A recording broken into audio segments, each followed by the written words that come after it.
What if you could boost your cyber resilience without increasing storage costs?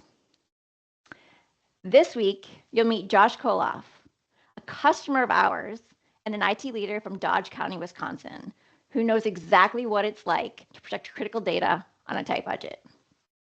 For Cyber Minute, I want to give a little teaser to our Ask the Expert session this week, as Josh will share how he partnered with Dell Technologies and Index Engines to stay ahead of cyber threats, protect critical workloads, and most importantly, maintain the trust of his community. We will touch on how Dodge County strengthened its cyber defenses, kept IT systems running smoothly at all times, and made sure the data was trustworthy if there needed to be a recovery.